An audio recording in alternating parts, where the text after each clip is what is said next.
É isso aí, galerinha. Vamos lá, então. Vamos começar essa série de vídeos que vai trazer para vocês uma série de vídeos. Vamos trazer aqui uma série de assuntos que são muito importantes dentro da área da cirurgia geral, tá bom? Deixa eu só me apresentar para vocês. Eu sou Cleuton Aguiar, aluno do curso de Medicina do 10º período da Universidade Federal Fluminense, Niterói, Rio de Janeiro, e sou monitor bolsista da matéria de cirurgia geral, vinculado ao Departamento de Cirurgia Geral Especializada. Sou orientado pelo professor Dr. Manuel Fernando Rodrigues. E vamos começar. Eu escolhi hérnias inguinais por se tratar de um assunto relativamente frequente, e frequente tanto em assuntos como em provas, concursos, residência, enfim. Antes eu queria só dar uma introduzida na questão das hérnias. O que seria hérnias, né? Hérnia seria toda a protrusão de um tecido ou de um órgão através de um orifício, que pode ser tanto um orifício congênito ou adquirido, tá ok? E hérnias inguinais são hérnias, então, que aparecem na região da virilha, região inguinal, tá? São as hérnias mais comuns da parede abdominal, perfazendo aí 75% de todas as hérnias da parede abdominal. Vamos, então, ver o que a gente vai falar. A gente vai falar, então, sobre esse roteirinho. Esse roteirinho traz, então, aqui o que a gente vai ver durante o vídeo.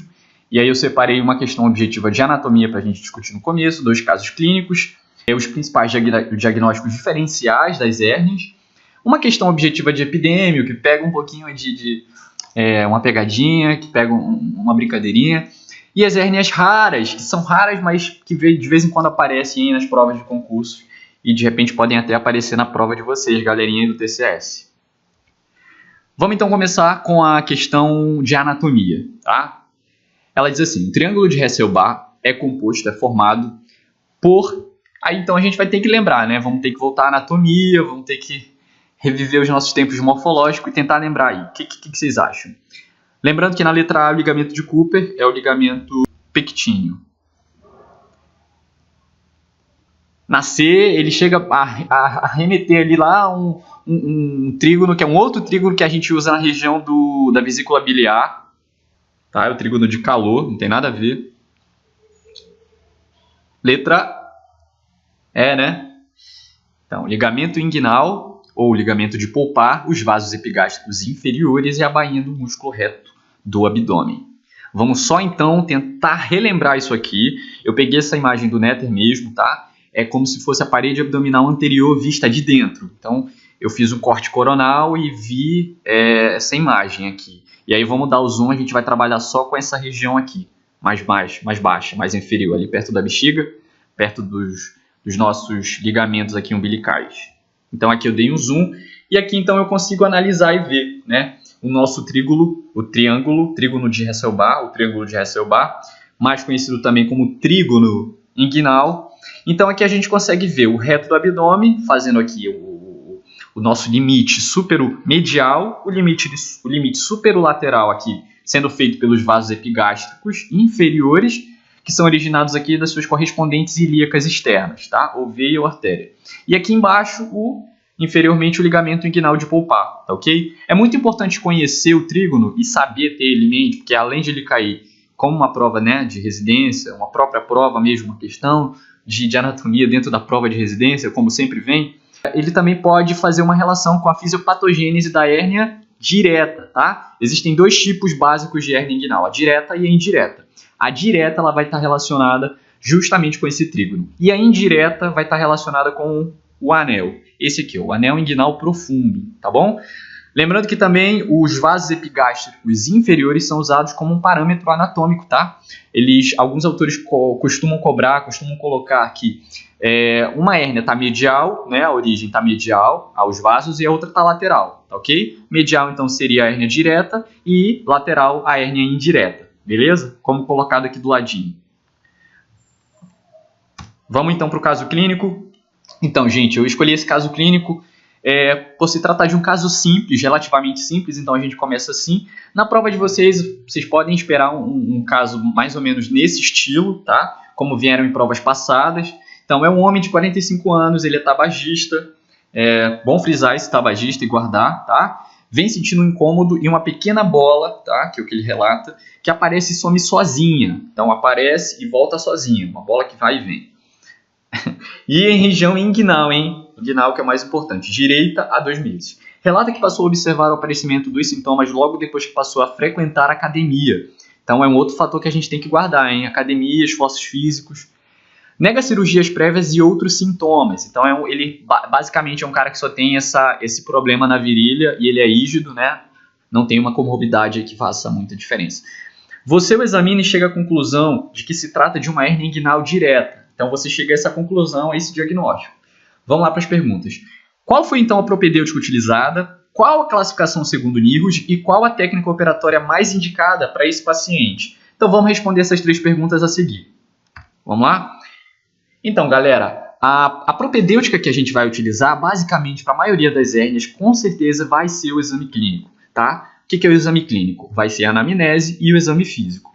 A partir disso aí, então, eu vou conseguir dar um diagnóstico sem ter a necessidade de fazer uso de exames complementares, como TC, como a ultrassom. A ultrassom, por exemplo, ela é usada em alguns casos em crianças, na pediatria, quando a gente sabe que na criança as hérnias elas são muitas vezes bilaterais. Então, às vezes, para a gente tentar diagnosticar uma hérnia contralateral, né? Você já diagnosticou na criança, para tentar diagnosticar uma contralateral que é assintomática, às vezes você pode até utilizar ultrassom. Então, são em casos que você ou tem dúvida ou casos em que se pede pelo protocolo.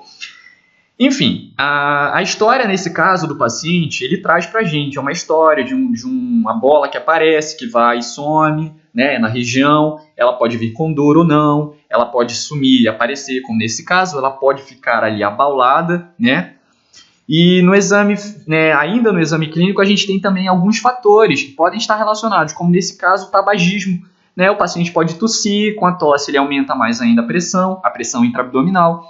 E a gente sabe que também, conhecidamente, o tabagismo está relacionado com um distúrbio do metabolismo do colágeno, né? Então, isso poderia interferir na estrutura, na microestrutura da parede abdominal, fazendo com que uma hérnia ali pudesse se insinuar por um defeito de uma parede, né?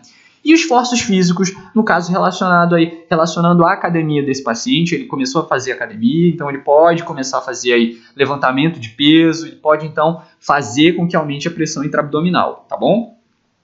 Ao exame físico, então, a gente vai ver o quê? Possivelmente, nesse caso, para chegar a esse diagnóstico dele, a gente encontrou um abaulamento na região inguinal, isso é importante, tá? E acima do ligamento inguinal, para diferenciar daquela hérnia lá, tá? Depois a gente vai ver, mas eu já adianto, é a hérnia femoral, porque a hérnia femoral está abaixo do ligamento e as hérnias inguinais ficam acima do ligamento inguinal, beleza?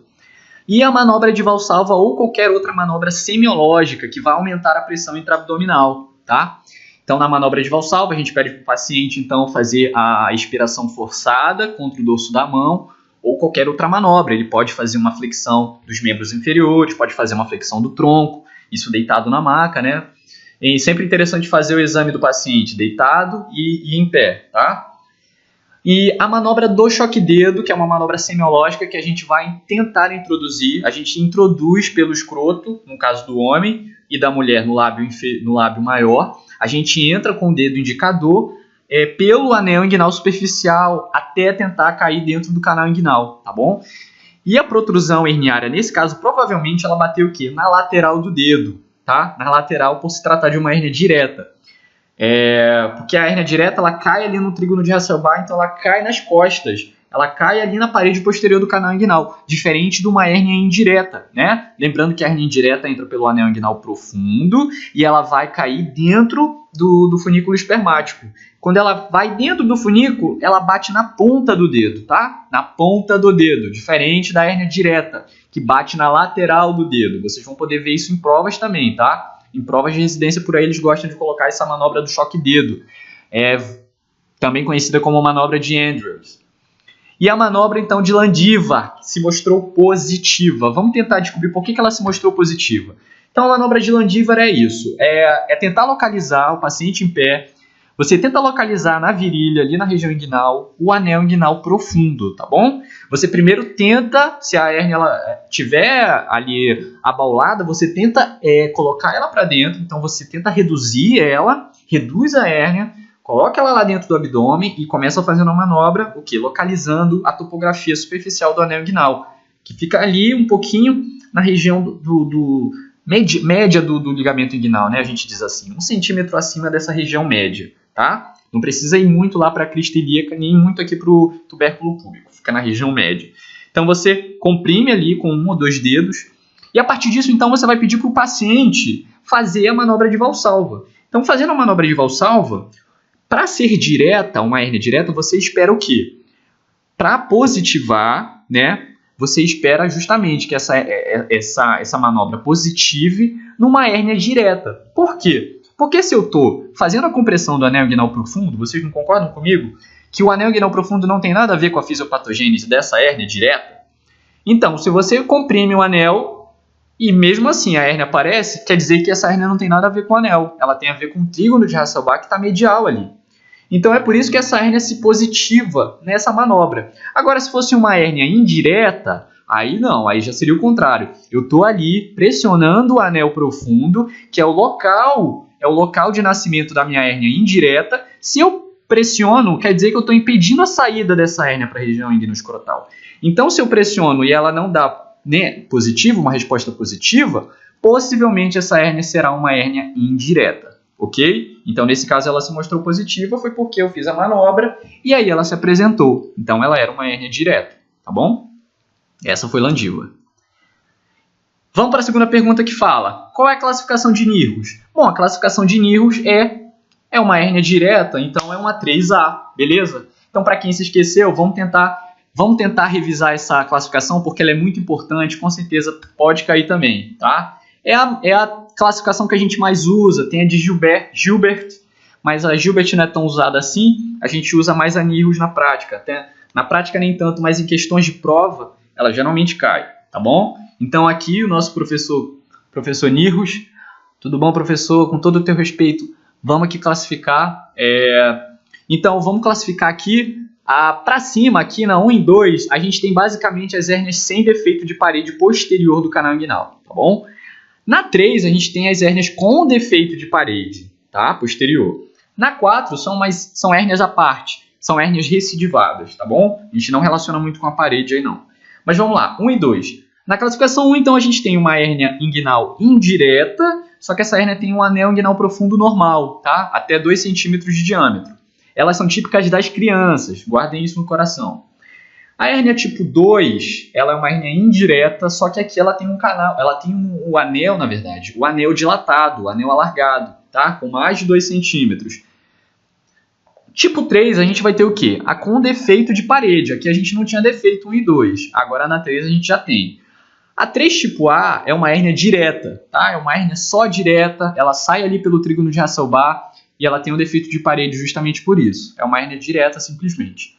A B é uma hérnia mista, porque é uma hérnia indireta, ou seja, ela saiu também pelo anel inguinal profundo, e ela também tem um defeito de parede, então ela sai pelo Hasselbalch também. Então é uma hérnia mista, né? Uma hérnia indireta e direta. E C é a hérnia femoral, 3C é uma hérnia femoral, saindo ali pelo anel femoral, tá? Localizado mais embaixo ali do quadrilátero de Frouchot. Na hérnia tipo 4 são as hérnias recidivadas, tá? É bom só guardar isso. O legal é decorar o A, B, o C e o D. Na verdade não é legal decorar. Mas sim, vocês têm que guardar isso aí, tá, galera? 4A é o tipo direta, B é a indireta, C é a femoral e a D é a hérnia mista, tá ok? Então qualquer hérnia recidivada, é importante analisar a história do paciente. Se for uma hérnia primária, fica no grupo 1, 2 ou 3. Se for uma hérnia recidivada, aí vai entrar no grupo 4. Aí você vai ter que saber dizer se vai ser uma hérnia direta, indireta, femoral ou mista. Ok? Obrigado, professor Nirrus. Vamos então passar para a técnica padrão. Qual é a técnica operatória então mais indicada? Pelo fato então desse paciente ter uma hérnia que é unilateral, pelo que a gente viu, então a gente acredita que no exame a gente descartou uma hérnia contralateral. E a gente viu que também ele não tem uma história antiga de hérnia, então é uma hérnia que não é recidivada, é uma hérnia primária. Essa é uma indicação, são indicações que são básicas para a técnica conhecida como técnica de Liechtenstein. É a técnica padrão ouro, que foi a técnica que revolucionou a partir de 1986 O Liechtenstein ele trouxe para a gente essa técnica sem tensão, livre de tensão, ou tension free, como aqui a gente vê, tá? Porque é uma hérnia que traz o quê? Uma tela que fica como interposto entre as regiões ali da sutura. Então a gente não precisa suturar diretamente o músculo, o tendão conjunto, em cima do nosso ligamento inguinal, tá? A gente não precisa fazer isso. A gente usa uma tela de polipropileno, que é a tela de Marlex, e aí com isso a gente consegue obter uma menor tensão e por conta disso também as recidivas são muito baixas, abaixo aí de 1%, tá? Aqui o professor, querido professor Liechtenstein, professor da UF, né? Só que não, professor Irving Liechtenstein, tá? Professor que nasceu ali no norte da América, vulgo Pensilvânia. Ele então trouxe e revolucionou pra gente, tá? Olha só aqui, ó, a tela de Marlex, aqui unindo o tendão conjunto, mais aqui parte do transverso do oblíquo interno, juntamente com o que? Vai fazer aqui, ó, vai fazer uma sutura em nós separados, vai fixar na pub e fixa no ligamento inguinal todas essas estruturas. Além do que, ele também confecciona um anel inguinal sintético, né? Um anel inguinal profundo sintético aqui em cima, tá bom? Isso que vocês estão vendo aqui, ó, é o funículo espermático, tá? Aqui parte do músculo cremaster, Então é isso aqui, galera. Isso aqui é o canal inguinal aberto, tá bom? Aqui embaixo o ligamento inguinal e ele fixa. E a tela de Marlex. É uma técnica sem recidiva, padrão ouro que a gente usa hoje, tá bom? Próximo. Próximo, então, é a terceira questão e o nosso segundo caso.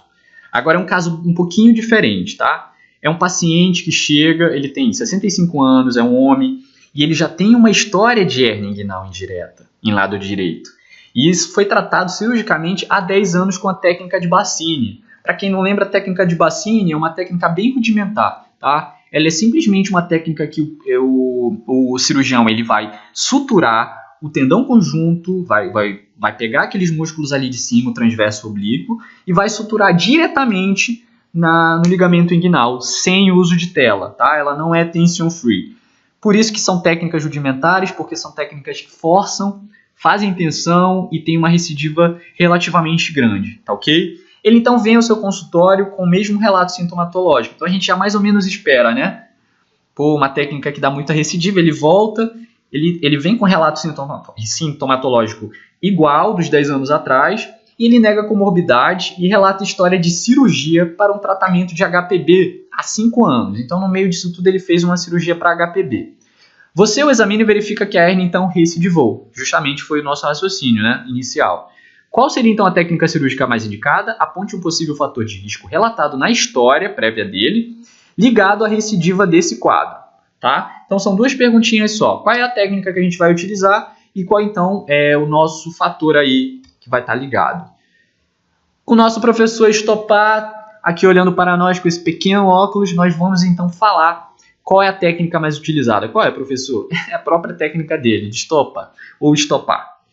É uma técnica, então, que vai ser diferenciada, tá? Não é a mesma técnica de Liechtenstein, porque, olha só as indicações dela. Ela é indicada para hérnias recidivadas e ou bilaterais, tá? No espaço pré-peritoneal, então, a gente vai colocar uma tela, tá? É uma tela gigante, né, entre aspas, que a gente coloca ali desde a cicatriz umbilical, pegando toda essa região, desde a cicatriz, bilateralmente a ela, até a região da pub. Então, é uma tela muito grande que vai justamente reforçar aquela região pré-peritoneal, tá ok? Então, a técnica de Estopar é usada justamente para isso, tá? E lembrando que se for uma cirurgia para uma hérnia recidivada, a gente tenta sempre, o mais indicado em todas as guidelines, é usar a técnica videolaparoscópica, a técnica laparoscópica, se antes eu fiz uma técnica aberta, por exemplo, tá bom? E qual é esse fator? Esse fator, então, é justamente a HPB, né? HPB que pode ter causado, então, aumento da pressão intraabdominal. A gente fala que o prostatismo, né, de uma forma geral, ele vai causar o aumento. E com isso eu vou culminar na recidiva da hérnia, porque eu precipitei, né, uma hérnia que já existia, e com isso, aumentando a pressão, eu precipitei essa hérnia, a protrusão dela. Além disso, eu poderia ter outros fatores nessa história. Eu poderia ter, além disso, se ele pudesse me colocar em uma história de uma gravidez, por exemplo, passada, no caso seria uma mulher. Mas aí eu poderia ter uma gravidez, uma ascite, né? Se for um paciente pode ter tido uma ascite, é um fator também. Uma tosse crônica, né? Um paciente com uma história pulmonar, uma DPOC, uma tuberculose, enfim, qualquer coisa que aumente a pressão intraabdominal, né? Beleza, galera? Esse foi o segundo caso, terceira questão. Vamos então passar. Mas e aí, galera? E se não fosse uma hérnia inguinal, o que poderia ser? Os diagnósticos diferenciais que a gente tem, né? Vamos lá entrar para a seção dos diagnósticos diferenciais das hérnias inguinais. A gente poderia ter ali, ó, em crianças principalmente, a hidrocele. A gente poderia ter uma adenite inguinal, né? Uma inflamação ali dos linfonodos da região inguinal, um linfoma ou até mesmo uma metástase, né? De algum tumor ali naquela região. Aqui o cisto sebáceo, tá? Uma hérnia femoral, foi o que a gente falou no comecinho, né? Só que ela está abaixo do ligamento, abaixo ali da prega inguinal. E um cisto de cordão também. Então eu coloquei alguns dos principais diagnósticos diferenciais, tá? Que eu queria que vocês guardassem. Beleza? Aqui a questão pegadinha, tá? Ela parece ser pegadinha, mas não, galera, tá? As hérnias inguinais mais comuns no homem e na mulher são, respectivamente. O que vocês acham? No homem e na mulher, respectivamente. Quais são as hérnias inguinais? Já vai dança, né? Porque femoral não seria uma hérnia inguinal. Então é isso aí, galera.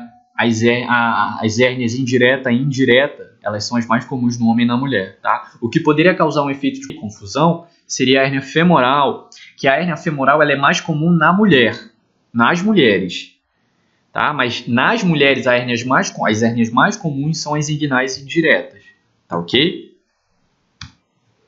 Então, as diferenças entre aqui, eu coloquei uns quadrinhos só para a gente diferenciar, tá? Questão de prevalência. Mais comuns são as indiretas, tá bom?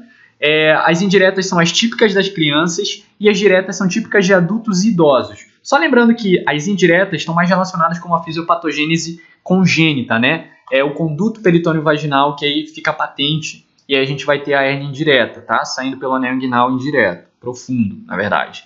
E as diretas são típicas dos adultos, né? Porque são mais adquiridas, elas têm mais fatores relacionados a distúrbio de colágeno, aumento de pressão intraabdominal, como a gente citou anteriormente. As hérnias indiretas das inguinais são laterais aos vasos epigástricos, como a gente comentou anteriormente. E as diretas saem medial aos vasos epigástricos inferiores. Faltou um Rzinho ali, perdão, galera. E lembrando também que as diretas estão relacionadas ao que? Ao trígono de Hasselbalch, né? Porque está medial, e aqui é o anel inguinal profundo. Olha aqui, ó, a inguinal indireta entra pelo anel profundo, tá? E a direta, ela não entra pelo anel profundo. A indireta corre dentro do funículo espermático, tá? Dentro porque justamente o funículo espermático, o interior dele, ele acaba dando ali para o anel inguinal profundo para justamente cair na cavidade abdominal. Se a hérnia entra no funículo pelo anel inguinal, ela está dentro do funículo, ela cai dentro do funículo, tá? E a hérnia direta não vai entrar, né, gente? Já que a única entrada para o funículo ali é o anel inguinal, já que ela não entra no anel, ela vai correr por fora do funículo, isso dentro do canal inguinal, tá bom? As indiretas, pela manobra do choque-dedo, como eu falei anteriormente, a hérnia vai bater o quê? Na ponta do dedo. Já as hérnias diretas, pela manobra do choque-dedo, de Andrews, a hérnia vai bater lateralmente ao dedo, foi o que a gente viu no caso, né? As indiretas descem com frequência ao escroto, aí a gente chama as hérnias íngno-escrotais, tá? As diretas, raramente vocês vão ver que elas vão descer para a bolsa escrotal. Elas param ali mesmo no canal inguinal, ok? As indiretas pela manobra de Landiva, a hérnia não aparece, então é uma manobra que a gente fala negativa. E as diretas aparecem dando positividade à manobra de Landiva, como eu expliquei anteriormente, tá ok? Então, gente, foi as diferenças aqui, foram as diferenças básicas entre elas. E as hérnias raras, mas que volta e meia aparecem em provas, tá? Que a gente tem que guardar no coração essas hernias. Então, a hérnia de Amiand, ou Amiand, é uma hérnia que ela traz consigo um apêndice. Então, é uma hérnia inguinal que desce e dentro do saco a gente tem o quê? O apêndice, né? O apêndice vermiforme, o apêndice secal, tá? Guardem o apêndice, então, para Amiand. Apêndice, Amiand, AA. A hérnia de Litter, ou de Litter, ou como você quiser, só o importante é pegar esse nome aqui, que pode cair na sua provinha. É uma hérnia que Ao entrar, ela vem com um divertículo de Meckel, tá bom? O divertículo de Meckel vem junto com ela. Lite, então, relacionem com o divertículo de Meckel. Olha aqui, ó. Aqui é uma região de aponeurose, aqui o orifício pode ter sido adquirido ou congênito, né? E aqui fez uma protrusão desse órgão, tá ok? Então lembrem, vestículo de Meckel, hérnia de Lite. A hérnia de Richter, então, tem uma coisa interessante. Primeiro você precisa entender que existe uma banda, uma porção antimesentérica do intestino e uma mesentérica, tá? Que está ligada ao mesentério. A porção antimesentérica, então, quando ela vai e faz uma herniação, a gente diz que ela é uma hérnia de Richter. É só a parte antimesentérica, a borda antimesentérica do intestino, tá bom? Ela acontece principalmente em hérnias femorais, tá bom?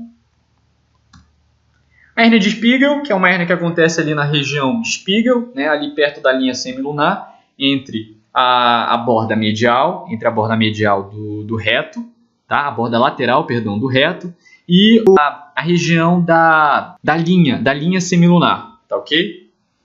Então, vai acontecer na linha semilunar ali, e aí ela é mais lateralizada, ela geralmente acontece mais infraumbilicalmente, tá? Como a gente consegue ver aqui, ó, mais infraumbilicalmente, na região aqui, ó, digamos que paramediana, tá? É uma hérnia pouco comum também de Spiegel, relacionada à linha semilunar de Spiegel. Aqui as hérnias lombares, tá? Também volta e meia podem cair. A hérnia de Petit e a hérnia de Greenfield. A hérnia de Petit é aquela relacionada com o trígono lombar inferior. E a hérnia de Greenfield é relacionada ao trígono lombar superior, tá ok? Lembrem do Petit inferior e Greenfield superior, tá ok? Então é isso, galera. Queria agradecer então vocês aí. Atenção, ajuda. Deem aquele like. Mentira, não vou virar mendigo de like não. Que isso. É isso aí, galera. A gente volta então no próximo vídeo com doenças benignas do esôfago. Valeu!